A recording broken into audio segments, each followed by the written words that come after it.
Hello everyone, welcome to ML classes. ML classes में आप सभी का स्वागत है। आज हम यहाँ पे कक्षा 8 की अभ्यास 1 ई के प्रश्नों को हल करेंगे। देखिए क्या दिया गया है हमें। पहला प्रश्न है, निम्नलिखित कथनों में से सत्य कथन चुनने हैं। हमें सत्य कथन चुनने हैं, कौन कौन से सत्य हैं। देखिए यहाँ पे क्या दिया गया है, -2/-5 गुणा -3/4 बराबर दिखाना है हमें -3/4 गुणा 2/-5। देखिए क्या दिया गया है, ये है, अगर हम इसे a मानते हैं, इसे b मानते हैं, बराबर ये भी b है और ये a है। अगर हम इसे a मानते हैं तो a का मान कितना है 2/-5 और यहाँ पे भी a का मान कितना है 2/-5। b का मान कितना है -3/4, यहाँ पे भी b का मान -3/4। तो ये हमारा योग का प्रगुण बनता है, एक गुणा का प्रगुण बनता है। तो इस प्रगुण को हम कहते हैं क्रम विनिमेय प्रगुण। क्रम विनिमेय प्रगुण में हमने क्या बताया है, a और b की हम गुणा करते हैं तो b और a की जब गुणा करेंगे तो हमारा दोनों बराबर आएगा।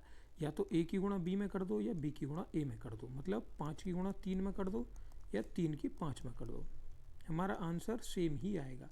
इसी प्रकार यहाँ पे हमें दो परिमेय संख्या दी गई हैं, 1/3 की गुणा 2 में कर दो या 1/2 की गुणा 1/3 में कर दो, आंसर हमारा सेम ही आएगा। इसे हम कहते हैं क्रम विनिमेय प्रगुण। तो हमारा ये आंसर क्या हो जाएगा, ये सत्य हो जाएगा पहला प्रश्न। देखिए दूसरा क्या कह रहा है, यहाँ पे हमें 3 संख्याएं दी गई हैं। यहाँ पे मान लिया हमने ये a है गुणा b, ये दोनों एक साथ हैं गुणा c, बराबर यहाँ पे क्या दिया गया है, a गुणा b और c, ये हमें दिया गया है। इसे हम कहते हैं सहचर्य प्रगुण कहते हैं, सहचर्य प्रगुण। इसका क्या मतलब है, अगर हमने कोई संख्या, 3 संख्या है, अगर मान लिया a बराबर 1 है, b बराबर 2 है, c बराबर 3 है, तो अगर हम a गुणा b गुणा c करते हैं तो वो a गुणा b गुणा c के बराबर आएगा। कैसे, देखिए a हमने 1 माना है, b 2 माना है और c 3 माना है। इसी प्रकार a 1 माना है, b 2 माना है और c 3 माना है। 1 और 2 की गुणा करेंगे 2 और 2 की गुणा 3 में करेंगे कितना आ गया 6। इसी प्रकार यहाँ पे 1 और 1 में 6 की गुणा करेंगे तो कितना आ जाएगा 6, ये बराबर आ जाएगा। इसी प्रकार अगर हम परिमेय संख्या लें, मानो 1/2 गुणा 1/3 गुणा 1/4, इसी प्रकार 1/2 गुणा 1/3 गुणा 1/4, अगर हम इनकी भी गुणा करेंगे आपस में तो वो भी हमारे दोनों तरफ बराबर आएंगे। इसी प्रकार हम कह सकते हैं जब हम इनकी गुणा करेंगे आपस में तो ये भी हमारा बराबर आएगा, तो इसलिए ये भी हमारा क्या हो गया, सत्य हो गया। चलिए देखते हैं अगले प्रश्न की तरफ। अगले प्रश्न में क्या कह रहा है, 4 और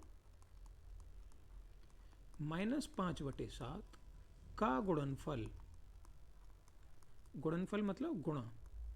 देखिए गुणा करके देखते हैं, ये कह रहा है इन दोनों का गुणा करके जो आएगा वो परिमेय संख्या नहीं है। चलिए देखते हैं करके, 3/4 गुणा -5/7, अंश और अंश की ये संख्या एक जगह लिखते हैं, 3 गुणा -5/4 गुणा 7, 3 में 5 की गुणा करेंगे कितना आ जाएगा 15/4 में 7 की गुणा करेंगे 28। लेकिन यहाँ पे हमें 5 माइनस का दिया गया है, तो जब हम एक माइनस की गुणा एक प्लस वाली संख्या में करेंगे तो हमारा उत्तर कितना आता है माइनस में। तो हमारा उत्तर कितना आ गया 15/28, जो कि एक परिमेय संख्या है, परिमेय संख्या है। अब ये क्या कह रहा है, प्रश्न में कह रहा है कि इनका गुणनफल जो आ रहा है वो परिमेय संख्या नहीं है, लेकिन हमारा तो परिमेय संख्या आ गया। तो बच्चों हमारा ये प्रश्न क्या हो जाएगा, ये असत्य हो जाएगा। अगला देखते हैं, ये हमारा a है, ये b है और ये c है। तो यहाँ पे देखो, ये हमारा हमने क्या माना है a और ये क्या माना है c, ये क्या माना है हमने -5/6 b और 3/4 हमने क्या माना है c। इनके ऐसे ही के ऐसे ही चिन्ह लगा दिए, यहाँ गुणा है, यहाँ प्लस है, यहाँ गुणा है, यहाँ बराबर है, यहाँ गुणा है, यहाँ प्लस है। तो देखिए अब मैंने इन्हें बड़ा करके लिख रहा हूँ, क्या आया है ए प्लस बी, कोष्टक लग रहा है ऊपर तो कोष्टक लगा दिया, गुणा सी बराबर ए गुणा सी प्लस बी गुणा सी, हमारा ये आया है। तो ये हमारा क्या कहलाता है, ये हमारा कहलाता है योग पर गुणा का वितरण प्रगुण। ये हमारा कहलाता है योग पर गुणा का वितरण प्रगुण। ठीक है, मान लिया हमें कोई संख्या हमारी a बराबर 1 दी है, b बराबर 2 दी है, c बराबर 3 दी है, तो हम इसके अनुसार उसे कैसे हल करेंगे। a बराबर कितना है 1 प्लस 2 और गुणा 3 बराबर हमारा क्या कह रहा है a गुणा c होगा, मतलब इसकी गुणा इसमें होगी, 1 गुणा 3 प्लस b गुणा c होगा, मतलब 2 गुणा 3 होगा। तो देखते हैं क्या ये हमारा बराबर आता है। 2 और 1 कितना हो गया 3 गुणा 3 बराबर 1 में 3 की गुणा करी 3 प्लस 2 में 3 की गुणा करी 6, 3 में 3 की गुणा करी 9, 6 और 3 9, तो ये हमारा बराबर आ गया। इसका मतलब ये जो हमारा हमने प्रगुण बनाया है ये हमारा प्रगुण सत्य है, जिसे हम योग पर गुणा का वितरण प्रगुण कहते हैं। इसी प्रकार अगर हम इन्हें हल करेंगे तो ये हमारे बराबर आ जाएंगे। अगर हमें यहाँ पर कोई परिमेय संख्या दी गई है तो हम परिमेय संख्या को भी इस प्रगुण की प्रयोग से हल कर सकते हैं और वो हमारे बराबर आएंगे दोनों तरफ। इस प्रगुण को हम क्या कहते हैं, योग पर गुणा का वितरण प्रगुण। चलिए अगले प्रश्न की तरफ चलते हैं। दिया गया है निम्नांकित कथनों को गुणा की क्रिया करके सत्यापित कीजिए। अब देखिए हमें यहाँ पे गुणा करनी है, पहले प्रश्न में तो हमें सिर्फ सत्य असत्य बताना था, तो वो हमने प्रगुण की सहायता से बता दिया। लेकिन हमें यहाँ पे दिख रहा है ये a है ये b है, बराबर किसके है b के और a के, बीच में गुणा लग रही है दोनों के, लेकिन ये हमें फिर भी गुणा करके दिखानी है, दोनों के बराबर आएंगे, दोनों तरफ सत्यापित करना है, मतलब बराबर लाना है दोनों को। चलिए करते हैं। 2/7 गुणा -11/8 बराबर -11/8 गुणा 2/7। इसको हल करेंगे हम। सबसे पहले कोष्टक हटा के अंश और अंश को एक जगह लिखते हैं, 2 गुणा -11/7 गुणा 8 बराबर -11 गुणा 2/8 गुणा 7। हमने अंश अंश लिख लिए एक जगह और हर एक जगह लिख लिए। अब देखते हैं क्या कोई चीज़ आपस में कट रही है। हाँ बिल्कुल, 2 से ये 8 कट रहा है, कितनी बार 2 से 8 कितनी बार कटेगा 4 बार। इसी प्रकार ये 2 कटेगा 8 कितनी बार 4 बार। तो जो बच गया उसे ऊपर लिखते हैं। 2 एक बार गया तो 1 गुणा -11/7 गुणा 4 बराबर -11 गुणा 1/4 गुणा 7। कितना आएगा, 11 की गुणा 1 में करेंगे तो -11/7 की गुणा 4 में करेंगे 28 बराबर -11/28। तो ये बराबर आ गया, मतलब ये हमारा सत्यापित हो चुका है। दूसरा प्रश्न देखते हैं। -8/9 गुणा 15/7 और 15/7 गुणा -8/9 वही आ रहा है। a की b में गुणा करेंगे तो b पे a की गुणा करने पर दोनों बराबर आएंगे। चलिए हल करते हैं। दोनों को एक साथ लिख ले रहे हैं। -8 गुणा 15/9 गुणा 17 बराबर 15 गुणा -8/17 गुणा 9। हमने अंश और हर एक जगह लिख ली है। देखिए अगर कोई संख्या कट रही है तो हम उसे यहीं पे काटेंगे। जैसे ये 9 है, 3 से काटेंगे तो 3 बार कट जाएगी और 15 3 से 5 बार कट जाएगी। इसी प्रकार यहाँ पे भी ये 3 बार कट गई और 15 5 बार कट गई। तो देखते हैं क्या बचेगा।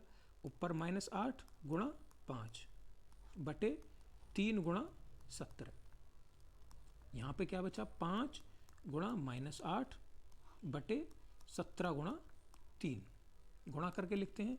8 की 5 में गुणा करेंगे तो कितना आ जाएगा -40/17 की 3 में गुणा करेंगे 17 51 बराबर 8 की गुणा 5 में करेंगे -40/51। तो हमारा दोनों तरफ बराबर आ गया, तो ये हमारा सत्यापित हो गया। तो चलिए अगले प्रश्न की तरफ बढ़ते हैं। तो देखिए इस प्रश्न में क्या करेंगे, -8/7 गुणा, हमें यहाँ पे संख्या दी गई है गुणा में, -4/3 बराबर -8/7 गुणा 1/2 ये दोनों संख्याएं एक साथ दी गई हैं, गुणा -4/3। ठीक है, अब क्या करेंगे, -8/7 जो हमें एक साथ संख्या दी गई हैं उनकी गुणा कर लेंगे आपस में। कैसे करेंगे, यहाँ पे 2 है, यहाँ पे 4 है, तो पहले 2 से 4 कट जाएगा कितनी बार, -2, ऊपर कितना बचेगा -2 और नीचे 3, क्योंकि 2 से 4 कट जाएगा 2 बार, तो 2 की गुणा 1 में करेंगे कितना आ जाएगा, यहाँ 2, और नीचे 3 की गुणा 1 में करेंगे 3 आ जाएगा, बराबर यहाँ 2 से ये 4 कट जाए, 2 से 8 कट जाएगा 4 बार, तो ऊपर कितना बचेगा -4/7, गुणा यहाँ पे कितना है -4/3, बराबर। अब इन दोनों संख्याओं की आपस में गुणा करेंगे, -8 गुणा -2/7 गुणा 3 बराबर -4 गुणा 4/7 गुणा 3, गुणा करके लिखते हैं, गुणा करके कितना आएगा, यहाँ पे हमारा ये माइनस चल रहा है तो यहाँ पे माइनस आएगा। देखिए -8 की गुणा -2 में करेंगे कितना आ जाएगा 16/7 की गुणा 3 में करेंगे कितना आ जाएगा 21, बराबर 4 की गुणा 4 में करेंगे 16/7 की 3 में करेंगे 21, तो ये हमारा बराबर आ गया, तो ये भी हमारा सत्यापित हो गया।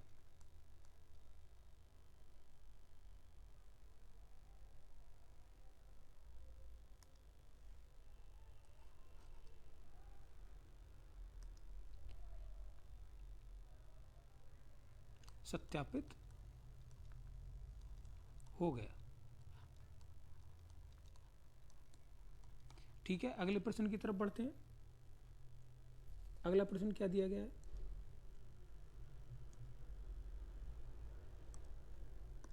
देखिए, निम्नांकित में रिक्त स्थानों की पूर्ति अपनी अभ्यास पुस्तिका में कीजिए। रिक्त स्थान भरने हैं हमें, और प्रत्येक कथन के आगे संबंधित प्रगुण का नाम भी लिखिए। तो जो हमने आपको पहले प्रश्न में पढ़ाया था प्रगुण, हमें वो भी लिखना है, और इसमें क्या आएगा हमें वो भी लिखना है। तो देखिए यहाँ पे हमने मान लिया ये a है हमारा, ये गुणा ये b है, बराबर ये हमारा b एक जैसी संख्या है, तो b गुणा यहाँ पे क्या आएगा, यहाँ पे a ही तो आएगा, तभी तो हमारा ये क्रम विनिमेय प्रगुण बनेगा। मतलब क्रम विनिमय प्रगुण में क्या होता था, a की गुणा b में करते हैं, तो हमारा जो b में a की गुणा करते हैं वो दोनों बराबर आते हैं। तो हमारा यहाँ पे a बराबर कितना दिया गया हमें, a देखिए 2/11, तो हमारा इसमें खाली स्थान में कितना आ जाएगा 2/11। ठीक है, अगले प्रश्न की तरफ बढ़ते हैं। हमें यहाँ पे पहले ही संख्या नहीं दी गई है, तो चलिए हम इसे मान लेते हैं a गुणा, इसे हम मानते हैं b, इसे मानते हैं c, बराबर देखिए -11/3 है, तो हमें यहाँ पे -11/3 नहीं दी गई है, तो ये हमारी संख्या a ही होगी, तो हम यहाँ इसे a लेके चल रहे हैं, गुणा। अब देखिए यहाँ पे रिक्त स्थान दिया गया है, रिक्त स्थान में हमें देखिए 2 दी, यहाँ पे 2/3 दिया गया है, तो इसे हमने क्या माना था 2/3 को b, तो यहाँ पे b लिखा जाएगा, कोष्टक बंद हो रहा है, गुणा c। अब देखिए a यहाँ पे कितना है, ये रहा हमारा, यहाँ पे a कितना है -11/3, तो यहाँ पे हमारा कितना आ जाएगा -11/3। ठीक है, a की वैल्यू रख गई, b हमारा ये है, c हमारा ये है, तो देखिए यहाँ पे हमें क्या फिल करवा रहा है b, क्योंकि a की जगह पे तो -3 आ गया, अब b की जगह खाली है, यहाँ देखिए b की जगह कितना है 2/3, तो यहाँ कितना आ जाएगा 2/3। और हमने देखा था इस वाले प्रगुण को हम क्या कहते हैं, इसे कहते हैं हम साहचर्य प्रगुण, साहचर्य प्रगुण। अगले प्रश्न की तरफ बढ़ते हैं। अगले प्रश्न में क्या कह रहा है, -5/7, इसे हम 1 मान लेंगे a, गुणा यहाँ पे हम लेके चल रहे हैं, मान लिया b + c, हमने इस संख्या को क्या मान लिया b मान लिया, और इसे c मान लिया, बराबर। अब देखिए ये क्या संख्या -5/7 है, तो -5/7 को हमने क्या माना था a, गुणा 2/5, 2/5 यहाँ पे नहीं है, वो किसकी जगह पे b पे, तो हमने यहाँ पे क्या लिखेंगे गुणा b लिख लिया, प्लस यहाँ पे संख्या नहीं दी गई है कोई, और यहाँ पे संख्या क्या दी गई है -4/7, तो -4/7 क्या है c है, तो यहाँ पे हम देखिए जब भी हम गुणा करते हैं a की गुणा, ऐसे अगर हमारे पास ब्रैकेट में कोई संख्या होती है a गुणा b + c, तो हम क्या करते हैं इस a की गुणा एक बार b में करते हैं और एक बार c में करते हैं, तो a गुणा b, बीच में प्लस है तो प्लस a गुणा c होता है हमारा। यही हमारा ये योग का वितरण प्रगुण होता है, योग पर गुणा का वितरण प्रगुण होता है। तो यहाँ पे हमारा क्या आएगा, a गुणा c। तो हल करके देखते हैं, हमारा a की जगह पे कितना है -5/7, b की जगह पे हमें खाली स्थान दिया गया है, लेकिन यहाँ पे b की जगह पे 2/5 दिया गया है, तो यहाँ कितना आ जाएगा 2/5। ठीक है, आगे बढ़ते हैं। a की जगह पे ये आ गया, b की जगह पे ये आ गया, a की जगह पे हमारा क्या आ जाएगा, देखिए शुरू में क्या है -5/7, तो यहाँ आ जाएगा -5/7। यही हमारा आंसर हो जाएगा। और इसे हम क्या कहते हैं, इसे हम कहते हैं योग पर गुणा का वितरण प्रगुण। उम्मीद करता हूँ ये सभी को समझ में आ गया होगा। देखते हैं अगला प्रश्न क्या है। अब ये हमें सरल करना है, सरल करने के लिए दिया गया है, क्या है, -3 गुणा -10/9 गुणा 18/-5 गुणा -1/-6।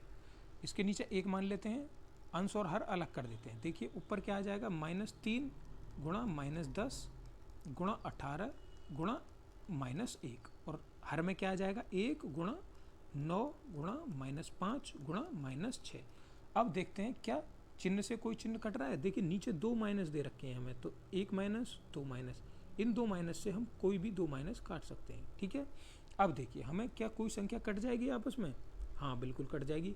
6 से हमारा ये 18 कितनी बार कट जाएगा, 3 बार, और 3 से 9 कट जाएगा 3 बार, इस 3 से ये 3 भी कट जाएगा, और 5 से हमारा 10 भी कट जाएगा, कितनी बार, 2 बार।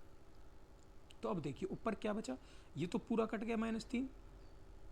जब हमने 10 को काटा तो यहाँ पे क्या बच रहा है, 2 गुणा, यहाँ पे देखिए ये 18 भी कट गया, 3 भी कट गया पूरा, गुणा -1 बच रहा है ऊपर, -1 बटे यहाँ पे क्या है 1 बच रहा है, और सभी संख्या यहाँ पे कट चुकी हैं, तो बटे 1 बराबर 2 की गुणा -1 में करेंगे तो उत्तर कितना आ जाएगा, -2। यही हमारा उत्तर आएगा, -2। अगले प्रश्न की तरफ बढ़ते हैं। क्या दिया गया है,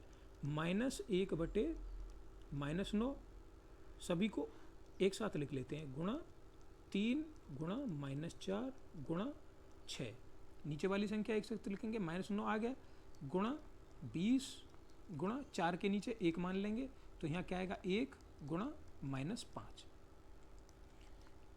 कितना आ गया, -1 गुणा 3 गुणा -4 गुणा 6 बटे -9 गुणा 20 गुणा 1 गुणा -5। देखते हैं क्या कोई चिन्ह कट रहा है, हाँ ये 2 माइनस हैं तो दोनों माइनस कट जाएंगे ऊपर नीचे के। अब क्या कोई संख्या कट रही है, हाँ संख्या कट रही है, 3 से 9 कट जाएगी 3 बार, और इस 3 से 6 कट जाएगा 2 बार, और 4 से 20 कट जाएगा 5 बार। तो देखते हैं ऊपर क्या बचा, यहाँ पे कुछ नहीं बचा, 3 भी गया पूरा, 4 भी गया, और वहाँ पे ऊपर क्या बचा 2 बटे, यहाँ पे क्या बचेगा 5 बच रहा है, और यहाँ पे 5 बच रहा है, तो 5 की गुणा 5 में करेंगे तो उत्तर कितना आ जाएगा 2/25। यही हमारा इस प्रश्न का आंसर आ गया। चलिए देखते हैं आगे क्या है। अभ्यास आपकी ख़त्म होती है यहीं पे। उम्मीद करता हूँ आपको सभी सवाल समझ में आए होंगे।